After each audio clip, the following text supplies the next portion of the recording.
There are such incredible things that are taking place all around us that we needed to find some new ways to tell the stories. So we're filming this from J17 Ministries office, and we wanted to share some of the stories that were shared at a recent TMA meeting. In May, our Tucson Ministry Alliance monthly lunch gathering was on the topic of kingdom courage.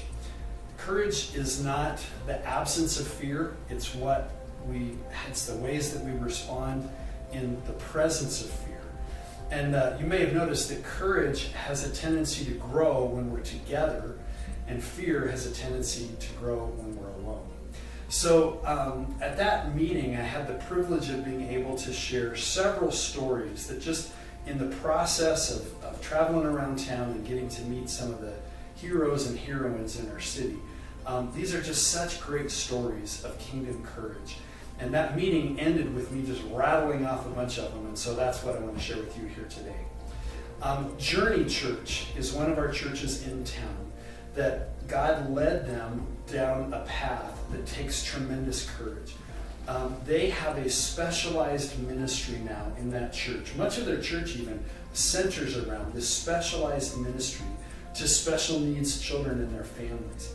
It takes unbelievable courage to venture off into the unknown when you don't know what the cost is going to be and you don't know what the outcome is going to be. But that's exactly what they've been doing. Talk about courage. It takes unbelievable courage to be a refugee, such that like almost nothing else that we talk about all of it pales in comparison. It takes courage to invite a refugee congregation into your facilities and into the life of your congregation. But it takes even more courage to say, we're not just renting space. We want to be part of them, and we want them, that group, to be part of us. That's what's happening at Northminster Presbyterian Church. Arise African Fellowship is a refugee congregation that is not just a tenant, but a ministry partner, part of Northminster congregation. And when you talk to either side, they have talked about the unbelievable blessings that have grown out of that partnership. It takes courage as a church to venture into an area where you're not entirely sure that you're wanted. We've got lots of churches in the Tucson area that have partnered with a public school. And the truth is they want our help, but we've not always had that perception. So there's lots of courageous stories of that. But how about this one? Neil Watson of Saguaro Canyon Church, their church had been providing meals for a long time for the school. And they had always asked him to pray a prayer over the meal ahead of time for the faculty and so forth. And the principal said that they had a person who had complained about that. And so she had asked Pastor Watson if he would not pray before the next meal. Well, it takes courage to know how to respond to that with grace, and he did it perfectly. He said, of course, that's fine. We're just here to serve. That's totally fine. So the next meal, they come, and he doesn't pray. Afterwards, so many of the teachers complained that, what are you doing not inviting him to pray? They've done so much for the school. We need prayer. And so it completely reversed, and it was all because of a courageous stand on grace that Pastor Watson took. It takes courage to merge a couple of churches together. That's the story of Mission Church in our town and many others. It takes courage to honor your history in such a way that you want to come alongside and support. So Vineyard Christian Community is a church here in our town that had been gifted a facility when they first got started. That's part of their story. And so they were just getting up to the place where they were going to pay off their mortgage.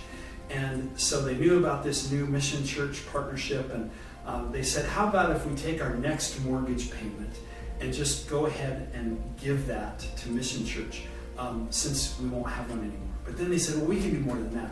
What if we take our year-end giving and ask folks, instead of giving it to us, to give it to them? And so they decided to do that. And then they said, well, how about if we match whatever people give at the year-end gift and combine that with the mortgage payment? And so that was an investment in this combination of churches known as Mission Church here in our town. It takes courage as a church to swap pulpits. It takes even more courage to swap pulpits outside your denomination. It takes even more courage to swap pulpits outside of your denomination and outside of your race. And that's what Living Waters Ministries and Desert Hope Lutheran Church have done. Pastor Apostle Warren Anderson is African American. Pastor Jim Cords is not. And those two churches not only swapped pulpits, but it was such a blessing to both congregations that Desert Hope invited the leadership team at Living Waters to come and train their church on an area of ministry that typically their denomination doesn't spend a lot of time talking about. That is a courageous act, and everybody gets blessed when we come together like that and answer Jesus' prayer. It takes courage to co-pastor a church. It takes even more courage when one of the pastors is a former Burundian refugee and the other one is a very white pastor from Indiana. And that's the story of Goshen Church International. Not only are they co-pastoring this church, but it's neither an American church or a refugee church. It's a second generation African church. So primarily geared toward former refugees from Africa that are here in Tucson that are now raising families. And so they want the service to be in English, but they also want to maintain their African heritage. And so that's a courageous story of Goshen Church International. It takes incredible courage to be sacrificial and put the needs of others ahead of yourself. That's the story of a partnership between Central Church, Baptist Church, and Oasis. Central had been informed it's a midtown church and they'd never paid their parking lot, and they had been told that their liability insurance was going to be canceled, which could end up actually closing down the church. If they didn't pave their parking lot, it was going to cost $75,000, and they had about 20 people in the church. So Oasis Church hears this story. They were in the process of preparing for a balloon payment on their own mortgage that was going to be due relatively soon. But they decided to just be courageous and put this other church's need ahead of their own. They invited their folks to give a generous gift to this other church, raised $10,000 on the spot, helped them, other folks helped as well, and so the church got their parking lot paved and was able to stay open. And just how God always works, the money that they gave away that Oasis would have needed for their balloon payment all came back, and they were able to make their balloon payment 2 days before it was due. It takes courage to start a church in a place and with a demographic that it will likely never be self-supporting. That's the story of Good News Community Church. It takes even more courage when the founding pastor of a church plant in that kind of a demographic leaves to make a commitment to keep it going.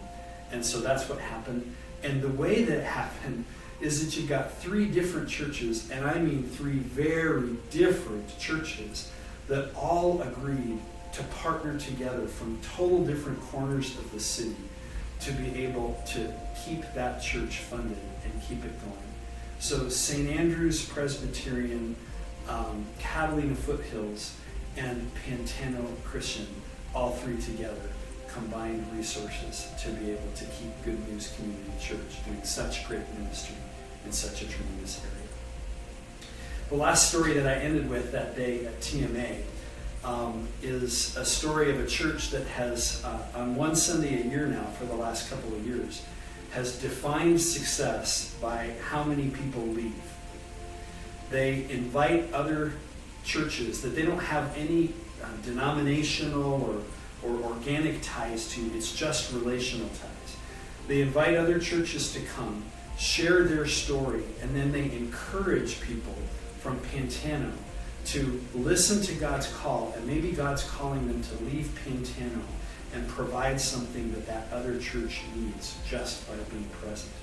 We had many of those churches represented there that day in TMA, and it's just such a great way to end our meeting, to just invite all of these folks to stand and just really thunderous applause for God and what He's doing for Curtis. So these are churches that Pantano has invited their own folks to leave, and many of them have, in order to go support and be an investment in other parts of the body of Christ. So Pantano has partnered with Good News Community Church, Corona Worship Center. By the way, I just an hour ago had the pastor from Corona Worship Center here. We were visiting on some other things, and I didn't even know the story. He talked about how that TMA meeting and the courage and the conversation about courage has completely shifted the direction of their church over the last month. God is so incredibly good. Aspire Church, Hope City Church, Grace Fellowship, Revive, Kingdom Impact, Siloam Compassion, Truth Bible Church, and Horizon Church. God is doing such a great work in our city as we just pay attention to the strategic nature of Jesus' prayer. Thanks so much for watching.